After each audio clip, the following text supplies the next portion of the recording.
I guess more in the lifestyle sense is what, and maybe it might be natural for you. What's the best way to step into your higher self? Do you have any like um, rituals to re-engage that on a daily? Awesome. I think what's coming up for me and with what you're asking me is like to really listen to what you say and let your heartbeat guide your way. And I say that in the sense of like what scares you and that you know is best for you to do. No, I'm not saying being reckless and dangerous. I'm saying dangerous maybe emotionally or dangerous mentally. What let that heartbeat guide your way and listen to what you say. So you said you want to try to make a thumbprint. Do you want to make an impact or not? And then because when you say you're trying to make a thumbprint, it's like, or a footprint, it's like, well, that doesn't really mean much. Like even if you were telling someone else, like, can you try to make a footprint today? It's like that's not really that encouraging.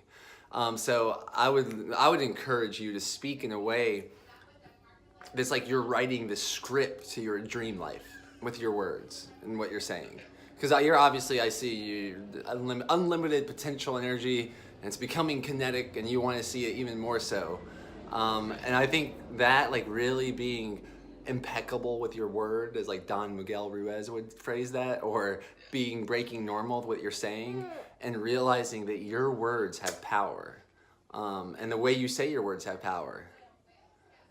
And I think that'll be I think that will be a strong suggestion for you and for me and for anyone. But I just think you're willing to take that. You're willing to take that advice. Some people, I share these kind of ideas with them, and it seems like that some people don't even want to hear what they say. They just want to keep regurgitating spells of limitation, because it takes some courage and it takes some intention to hear myself speak as I speak. Just, I guess, I'd like advice on this as well, and I really appreciate that, because I know that's the truth, right? And being more and more aware of the way I'm speaking and the ways I'm creating in my life is very powerful. Yeah, I know that can be a slippery slope in the sense that someone might think they have to plan everything they're going to say. I'm more saying like find that faster heartbeat, that elevated heart rate. Let that guide your way, and then if you say something that's not true, upgrade it. But it'll flow. You know, it's like I think we can all tap into our inner springs, as I allude to in the Breaking Normal book. And there might be some dirt and mud that gets out of the way, but just clean that up. Like if I catch myself saying something that wasn't the most empowering, then I had the freedom to upgrade what I was going to say. Yeah. So, anyways, and what was your other question?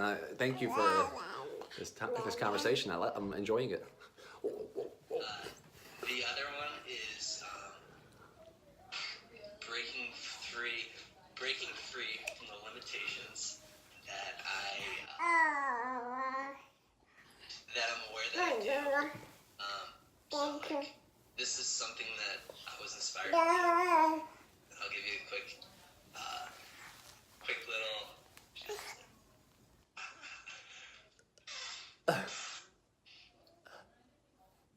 We're. Oh, we just locked eyes.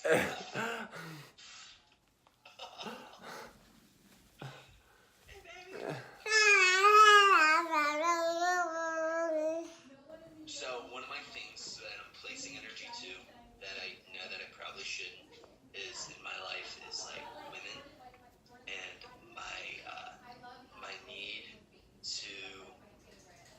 In the past, it's been my need to like maybe create self-importance from that, you know, like by like trying to like get with more girls, or you know what I mean. That's some of the things that I like in the confession exercise of Breaking Normal. That's like when I thought of things that I would say, it was all much of it was like around women and sex and those things, and that's where I'm placing a lot of my energy. And it's, I don't know if it's in one sense it's creating energy for me to is that like connecting with people to do, you know, things that I'm here to do, and then in another sense it's like kind of getting in the way of it as well.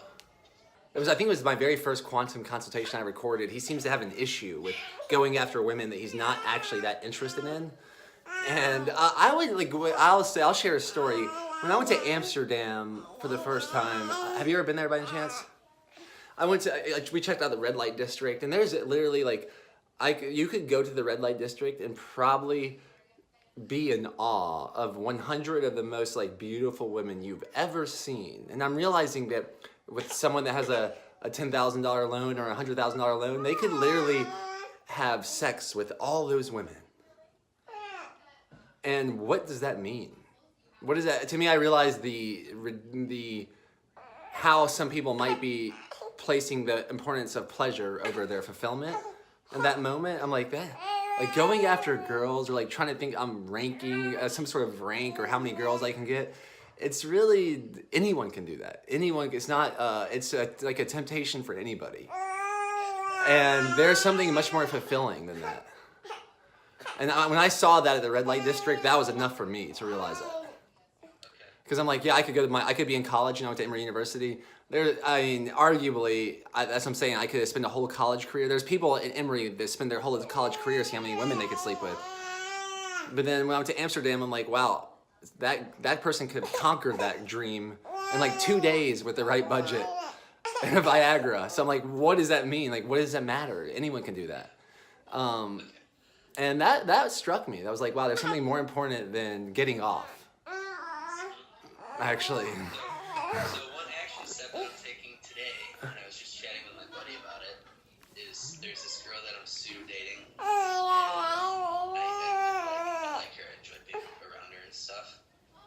But I know that there's really no future with that.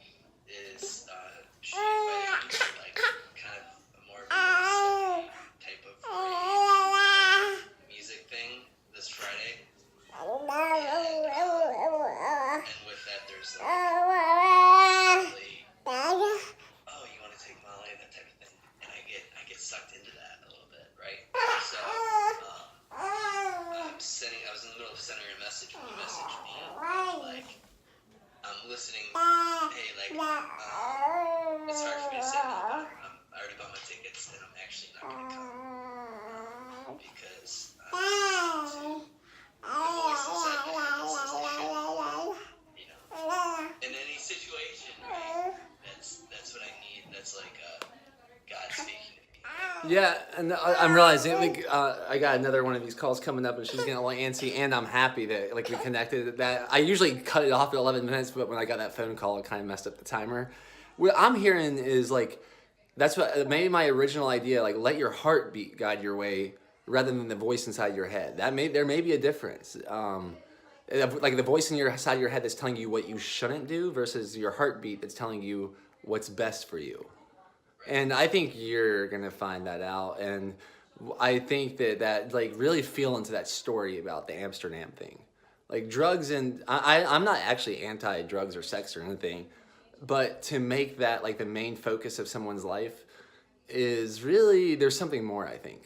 Those are awesome tools. Actually, I think when they're the main focus of someone's life, it can become a weapon. That tool can become a weapon.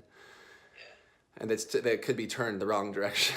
So I think you understand that. And yeah, man, find out there's a happiness and there's a fulfillment that includes pleasure.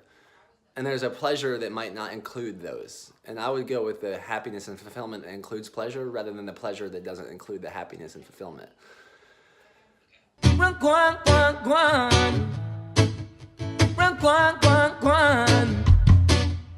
Run, guan, guan, guan.